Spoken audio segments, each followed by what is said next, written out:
E aí, galera, tudo bem com vocês? Galera, a gente vai começar hoje, né? Nós estamos começando agora a nossa segunda etapa. Nessa segunda etapa a gente vai trabalhar novos conceitos, novos conteúdos. E o que a gente começa agora é trabalhar um pouco sobre a termoquímica, ok? Então vamos desenvolver um pouco durante esse período o assunto de termoquímica. Está no material de vocês, está no livro de vocês. Tem esse material aqui de apoio que eu vou estar disponibilizando para vocês estudarem também, ok? Então vai anotando aí no teu caderno, vai fazendo o teu resumo, vai fazendo o teu mapa mental para acompanhar o desenvolvimento das nossas aulas, ok? Então a gente começa agora a falar um pouco sobre a termoquímica. E o que é a termoquímica, né? A termoquímica na química é a parte da química que vai estudar o quê? Os aspectos térmicos, ok? Por quê? Porque a gente sabe que muitas reações químicas, elas acontecem com variação de temperatura. Nós temos reações que liberam calor, nós temos reações que absorvem calor para acontecer, tanto reação química como mudança de fase de agregação. Ok? Então a parte da química que é responsável por isso é a termoquímica. Ela vai estudar o que? A quantidade de temperatura está sendo envolvida. Por isso que a gente fala que é um estudo quantitativo. Quanto de temperatura está variando. Ok? Então a termoquímica, a parte da química que vai estar estudando a variação das temperaturas nas reações químicas. Vamos lá. Antes de a gente começar falando de temperatura, né, de variação de temperatura, vamos fazer alguns conceitos básicos que vocês precisam saber. O primeiro conceito é o conceito de sistema. O que é o sistema? É uma parte do universo que eu vou estudar. É um objeto de análise. Se a gente olhar essa imagem aí, nessa imagem eu tenho um becker de vidro e dentro dele eu tenho uma solução de sulfato de cobre. O que é que eu vou estudar? O que é que eu vou analisar? O que está dentro do meu becker. Então, o que está dentro do meu becker, nós chamamos de sistema. O que está em volta, que nesse caso aí é o becker, é o meu ambiente ou a minha vizinhança, ok? É o que não faz parte do meu sistema. Então, eu tenho o ar aí presente, nós temos o becker, tudo isso é chamado de ambiente ou vizinhança. O que eu vou analisar, nesse caso aí, é a solução de sulfato de cobre, nós chamamos de sistema. Aí nós temos alguns tipos de sistema. Sistema isolado é aquele que não troca nem matéria, nem energia com o meio ambiente. Exemplo que eu tenho, a garrafa térmica, aquele líquido quente que foi colocado ali dentro. Aquele líquido quente não vai sair da minha garrafa e ele não vai trocar calor com o meu meio externo. Então é um sistema isolado, ok? Nós temos os ambientes fechados em que eles podem trocar energia, mas não troca matéria. Exemplo, essa garrafa PET, a garrafa de refrigerante. Garrafa quente, tu colocou no congelador. Aquele líquido que está dentro, ele vai esfriar. Então ele tende a congelar. Por quê? Porque eu estou trocando energia com o meu externo, mas eu não estou trocando matéria. A quantidade de líquido permanece a mesma, ok? E nós temos os sistemas abertos, que podem trocar energia e também podem trocar matéria com o meu meio externo. Exemplo, a nossa pele. Nós temos a sensação de frio, temos a sensação de calor, a gente consegue trocar matéria porque a gente perde matéria com o suor, ok? É liberado no nosso corpo, então a gente está perdendo matéria e também pode perder energia e também ter a troca de energia. Aí nós temos os sistemas abertos. Aí as fronteiras, né, o que está delimitando o meu sistema. Nós temos fronteira adiabática, que não permite a troca de calor, exemplo, a garrafa térmica, como a gente colocou. Nós temos as fronteiras diatérmica, ela permite a passagem do calor, mas não a da matéria, exemplo que a gente comentou, a garrafa PET. Nós temos as fronteiras permeável. Permeável pode passar o calor e também pode passar a matéria. Então a nossa pele é uma fronteira permeável.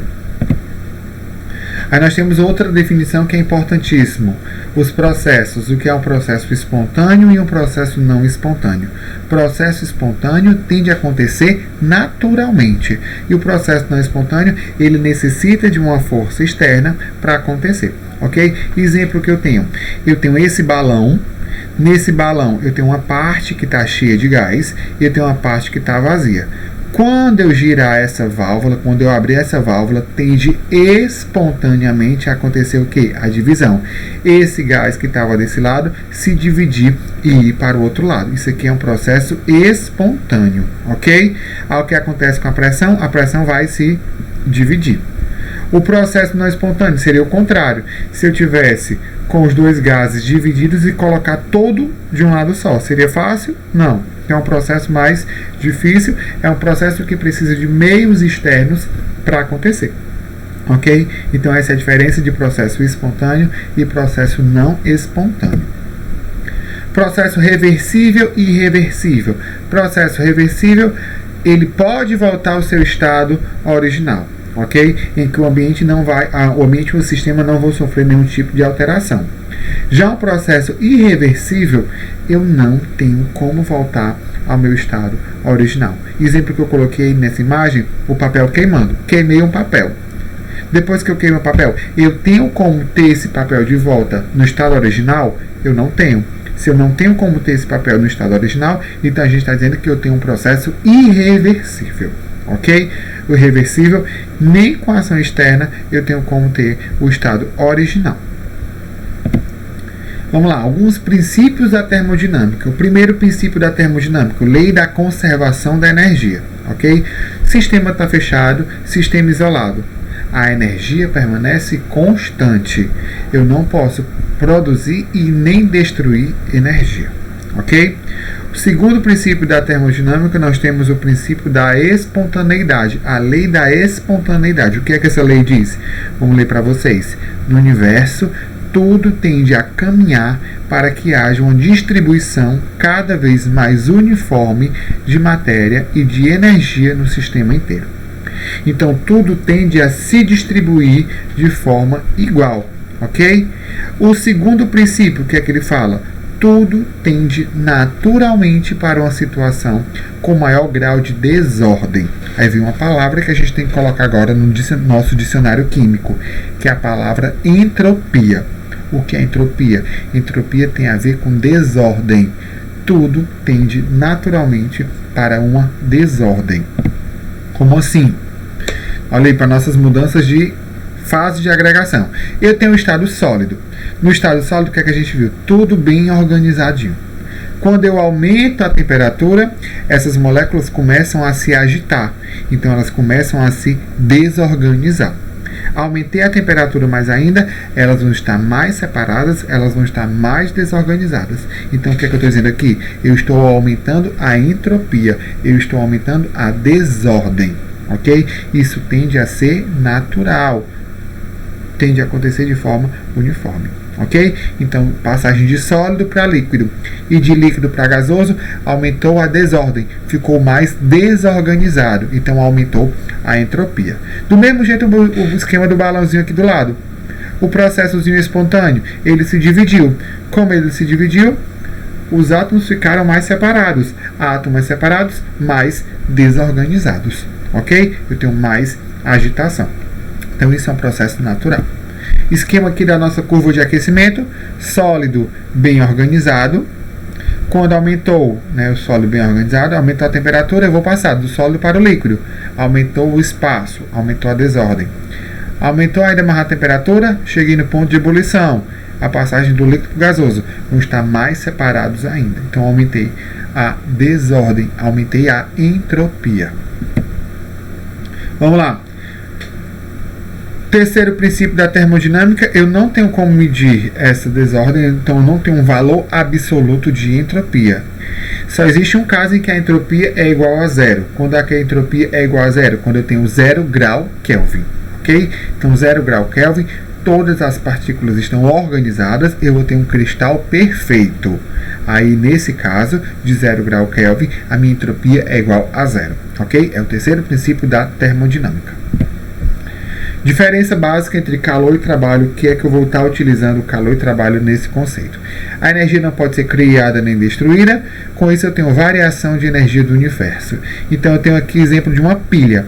Na pilha o que é que acontece? Eu tenho uma reação química gerando energia, ok? E eu tenho essas lâmpadas incandescentes. Nessa lâmpada eu tenho um filamentozinho de tungstênio. A energia está passando aí, né? Eu tenho um ciclo de elétrons passando constantemente. Ele vai esquentar esse tungstênio. O tungstênio libera a energia luminosa. Então eu tenho energia elétrica transformando em energia luminosa. Aqui eu tenho uma reação química transformando em energia elétrica. Ok? Trabalho. Reação química está associada com a variação de volume. Então, quando uma reação aumentou de volume ou diminuiu de volume, a gente diz que houve variação de trabalho. Temperatura. Temperatura é uma grandeza física que vai medir o quê? O grau de agitação das moléculas. Quanto mais agitado, maior a temperatura. Ok? O instrumento que mede a temperatura a gente sabe que é o termômetro. Então o termômetro está medindo o grau de agitação das moléculas. E nós temos o calor. O calor é um fluxo de energia de um gradiente térmico. Então o calor sai do mais forte para o mais fraco. Aí tem aquela expressão: hoje eu estou com muito calor. Calor todo mundo já tem, ok? Todos os corpos apresentam calor. Mas o que é essa diferença de gradiente? A gente tem aquela sensação: o meio externo tem mais calor do que o nosso meio interno. Então essa troca de calor dá aquela sensação de que a gente está com calor, mas todos os corpos apresentam calor, ok? Alguns sinais que são interessantes vocês ficarem cientes disso. O calor, sempre que um sistema absorveu energia, então ele está ganhando calor. Se ele ganha calor, o sinal é positivo. E se ele perde calor, o sinal é negativo. Já no trabalho, se houver uma compressão, se eu diminuir o volume, o sinal é positivo. E se eu fizer uma expansão, se eu aumentar o volume, o meu sinal é negativo. Ok? Agora a gente vai iniciar a termoquímica. Todos aqueles conceitos anteriores são alguns conceitos que vocês vê em física, ok? Agora a gente vai para a química, o que é a termoquímica que a gente vai trabalhar. Bora lá. Primeiro caso, eu tenho uma madeira queimando, né? O palitinho de madeira, caixa de fósforo. Quando eu risco esse palito, a chama vai estar aquecendo esse palito e essa madeira vai estar liberando calor. Ok? Já no outro caso, eu tenho gelo passando pelo processo de fusão. Se ele está passando pelo processo de fusão, então ele vai deixar de ser sólido e passar a ser líquido. Do sólido para o líquido, ele tem que absorver calor do meio externo para fazer essa transformação. Ok? Então a madeira queimando libera energia. O gelo derretendo está absorvendo energia. Aí essas transformações são estudadas na termoquímica. Vamos lá. Nós temos os fenômenos endotérmicos e eu tenho os fenômenos exotérmicos. Qual é a diferença? Endotérmico, essa carne aí para ser assada. Para essa carne ser assada, ela tem que absorver o calor de um determinado meio, o calor de uma chama. Se absorve calor, nós chamamos de processos endotérmicos. A fogueira queimando, ela está liberando calor. Se ela está liberando calor, então ela é chamada de um processo exotérmico. Então, endotérmico, quando absorve calor; exotérmico, quando libera calor para o meu meio ambiente. Vamos diferenciar agora. Nós temos as reações exotérmicas. Exotérmica, como a gente falou, libera calor. Se libera calor, na minha reação, o calor está sendo liberado. Ele está após a seta. Ok? Então, eu tenho a combustão do metano, a combustão do etanol, que é o álcool, sempre está liberando calor. Todas as reações de combustão, o oxigênio está no reagente. Todas as reações de combustão liberam calor. Como é que eu consigo ver? É só olhar. O calor está onde? Está após a seta. Calor após a seta, reação exotérmica. Reação endotérmica, está ganhando calor. Se ela está ganhando calor, o calor está antes da seta. É só olhar. Eu tenho calor antes da seta. Calor antes da seta. Está absorvendo calor do meu ambiente. Ok? Como é que eu vou calcular? Esse cálculo de quantidade de calor que ganha, quantidade de calor que perde, é chamado de entalpia. Olha para não se confundir. Entropia, desordem. Entalpia vai medir a variação de calor. Ok? Como é que eu calculo a variação de calor? A gente chama de ΔH, variação de entalpia. A variação de entalpia é calculada pela entalpia no final menos a entalpia no início. ok? Que nós chamamos de ΔH. ΔH, variação de entalpia. Agora lá. Nos processos exotérmicos, vamos olhar esses gráficozinhos aí, ó. Processo exotérmico. Exo liberou. Se liberou, perdeu. É só a gente olhar. Nós temos o reagente lá em cima, o produto está lá embaixo. Então ele começa com um determinado valor. Então vou dizer aqui que está começando com 20. Aí de uma hora para outra ele vai e cai para 10. Se ele caiu para 10, então ele perdeu. E se ele perdeu, é uma reação exotérmica. Exotérmica libera calor. E se ela libera calor, o valor do ΔH é negativo. Ok? ΔH negativo, perdeu. Se perdeu, liberou. E se liberou, é uma reação exotérmica. Ok? Já no caso contrário, endotérmica. Endotérmica está ganhando. É só olhar o gráfico, galera. Olha aqui. O reagente está embaixo, o produto está em cima. Então ele começa com um determinado valor. No mesmo caso, ele começou com 10. Começa com 10 e chega um determinado momento em que ele sobe para 20. Se ele subiu para 20, então ele ganhou. Se ele ganhou, então ele absorveu. E quem absorve são reações endotérmicas. E se ganhou, o meu ΔH é positivo. Ok? Então, ΔH positivo, endotérmica. ΔH negativo, exotérmica. Endo, ganha, cresce. Exo, perde, desce. Ok? Como é que eu posso representar esse calor? Ele pode vir dentro da minha reação ou ele pode vir fora, ok? Se ele vir dentro da reação, como é que eu tenho? Eu tenho esse primeiro exemplo em que eu tenho o calor, ó, após a seta, mais 92,2 kJ. Se o calor está depois da seta, exotérmico. Já no outro caso, o calor está antes da seta. Se o calor está antes da seta, então ele está absorvendo. Se ele absorve, endotérmica, ok? O calor está vindo dentro da minha reação. Ele também pode vir fora. Se ele vir fora, ele vem na forma de ΔH, ok? Que é a variação de entalpia. Nesse caso, ó, é a mesma reação. A primeira reação é a mesma que essa. Ele não liberou? Se ele liberou, é exotérmica. E se ele é exotérmica, o ΔH é negativo. Essa segunda reação é essa mesma reação. Ok? Então o que acontece? Aqui ele está ganhando. Se ele está ganhando, é endotérmica. E se ele ganha, o ΔH é positivo. Então perdeu, ΔH negativo, exotérmica. Ganhou, ΔH positivo, endotérmica. Ok? Então, o que é que a gente viu agora? Os princípios básicos de termoquímica. Esses conceitos vocês têm que saber. Quando é que ganha, quando é que perde, como é o ΔH, como é o gráfico. Então isso é importantíssimo para vocês aprenderem o desenvolvimento das nossas aulas de termoquímica, ok? Uma dicasinha para todos.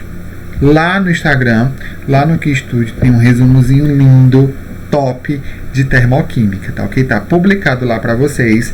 Vai lá, dá uma olhada, coloca no caderninho de vocês para ficar bonitinho para a gente estudar durante essas nossas aulas de termoquímica, ok? Beijão para todos vocês. Se tiver ficado alguma dúvida, manda mensagem que a gente vai estar disponível para esclarecer, ok? Beijão para todos vocês. Tchauzinho. Até a nossa próxima aula. Valeu, galera.